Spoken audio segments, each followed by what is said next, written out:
I have great pleasure in welcoming the Prime Minister of the Islamic Republic of Pakistan, His Excellency Muhammad Nawaz Sharif. I invite him to address the General Assembly.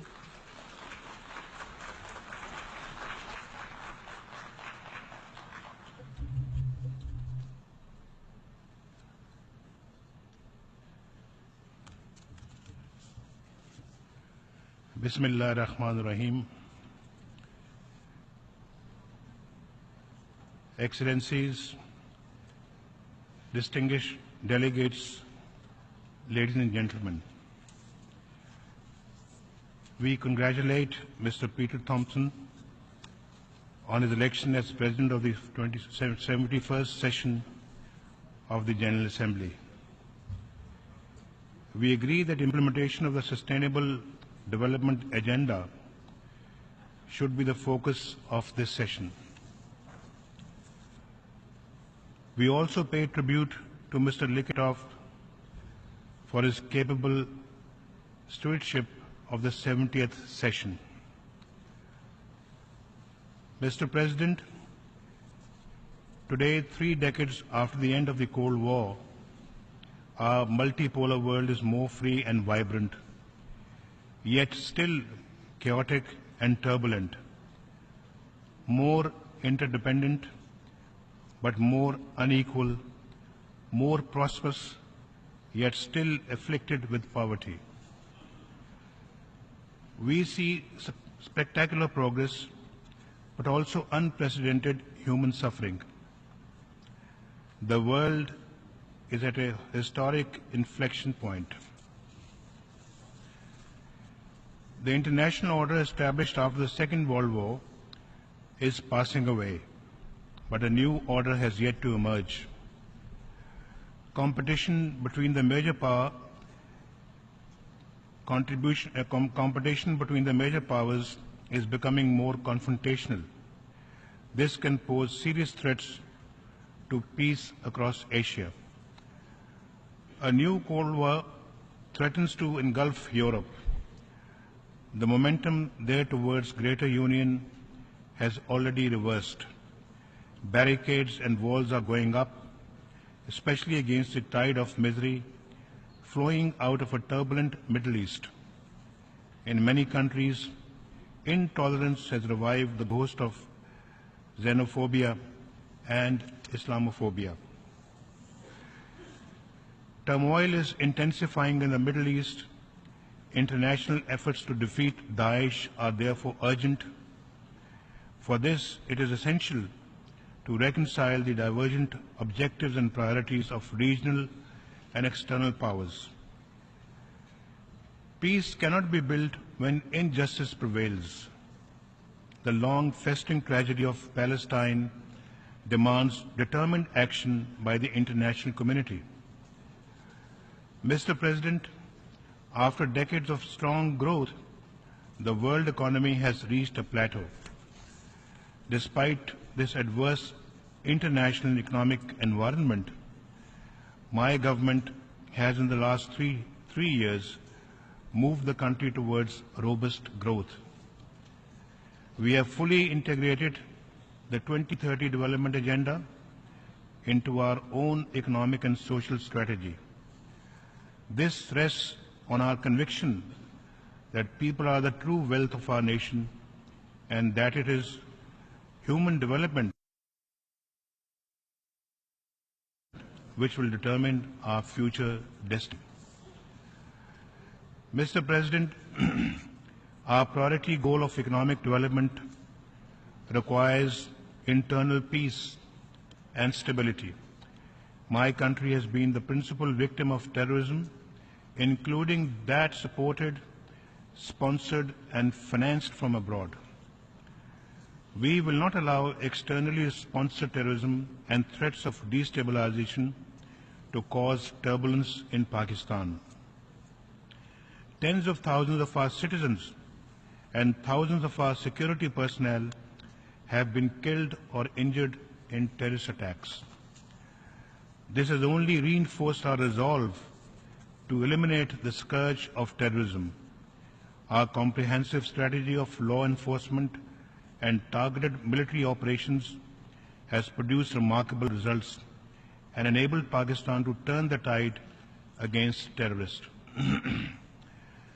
Pakistan's Zarbayaz operation is the largest, most robust and most successful anti-terrorism campaign anywhere in the world, deploying 200,000 of our security forces.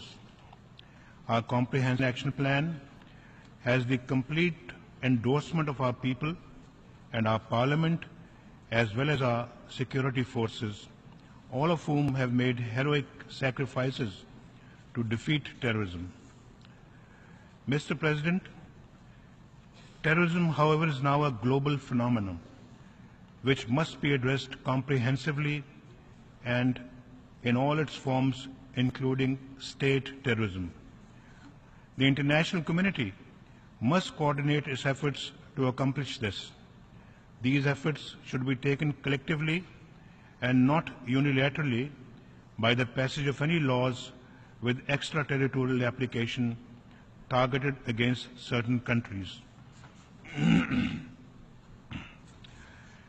We will not win the fight against terrorism and violent extremism so long as we do not address their root causes. These lie in poverty and ignorance, political and social injustice and oppression, foreign intervention and occupation, and denial of the legitimate rights of the people and nations, especially the right to self-determination. Until these underlying causes are addressed, it will be difficult to counter the twisted narrative of violent extremists and terrorists. Mr. President, after 15 years of the current war in Afghanistan, the international community agrees that the only road to a lasting peace in that country is through a dialogue between the government in Kabul and the Afghan Taliban. Pakistan has long proposed this as the most viable course to end decades of conflict and suffering in Afghanistan. Based on this belief in a negotiated peace and in response to requests from President Ashraf Ghani, we have been facilitating the process of reconciliation in Afghanistan. There have been setbacks. That, however, is not a sufficient reason to abandon the path of peace and rely on the military option, which has failed for the past decade and a half to stabilize Afghanistan. Progress will be assured only when the Afghan parties themselves conclude that there is no military solution to the Afghan war and work assiduously through a meaningful dialogue process for achieving reconciliation and peace at home. Mr. President, over 3.5 decades of conflict and chaos in Afghanistan has had grave security and economic consequences for Pakistan. Almost 3 million Afghan refugees to whom we opened our homes and hearts remain in Pakistan. We hope to see them return to Afghanistan voluntarily and with dignity. Until they do, the international community must shoulder its responsibilities to sustain them. Mr. President, confrontation should not be our destiny in South Asia. Pakistan wants peace with India. We have gone the extra mile to achieve this, repeatedly offering a dialogue to address all outstanding issues. But India has posed unacceptable preconditions to engage in a dialogue. Let us be clear.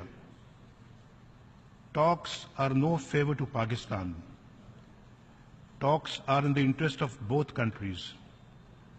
They are essential to resolve our differences, especially in Jammu and Kashmir dispute, and to avert the danger of any escalation.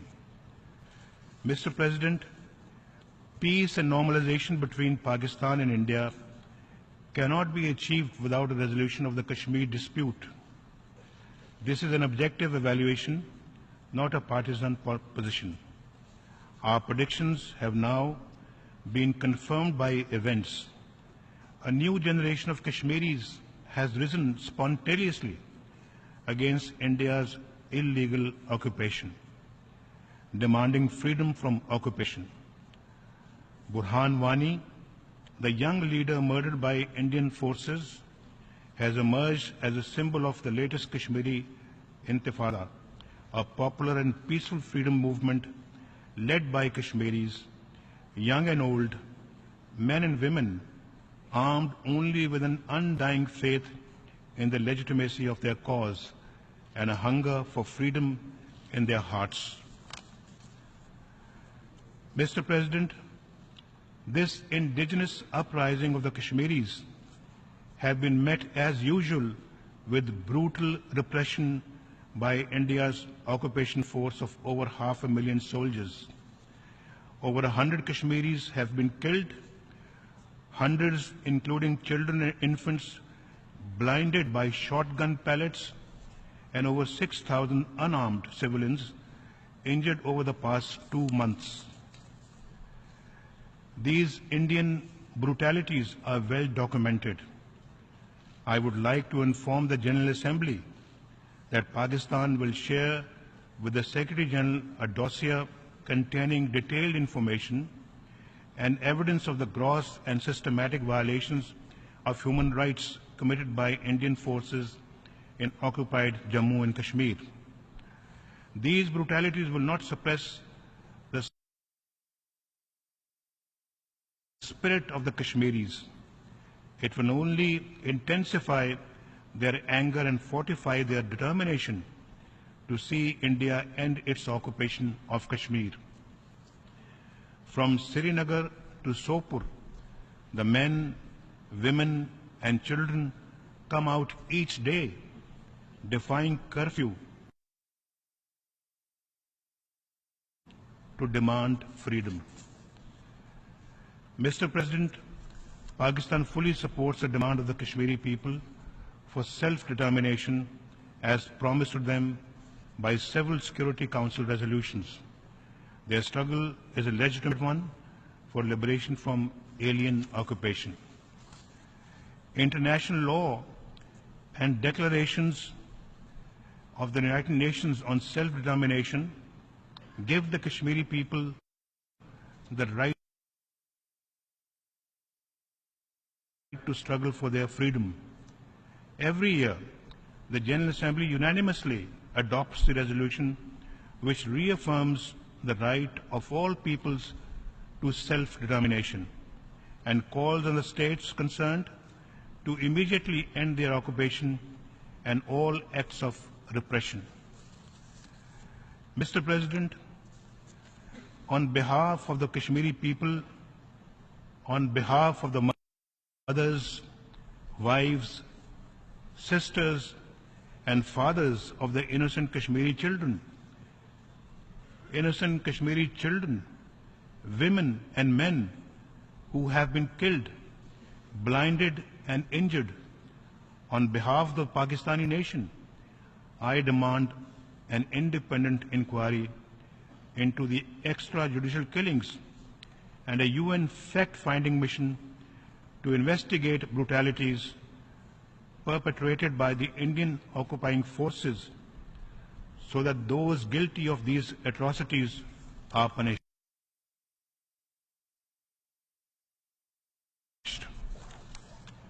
We demand the immediate release of all Kashmiri political prisoners, an end to the curfew, freedom for the Kashmiris to demonstrate peacefully, urgent medical help for the injured, and abrogation of India's draconian laws. Mr. President, the Security Council has called for the exercise of the right to self-determination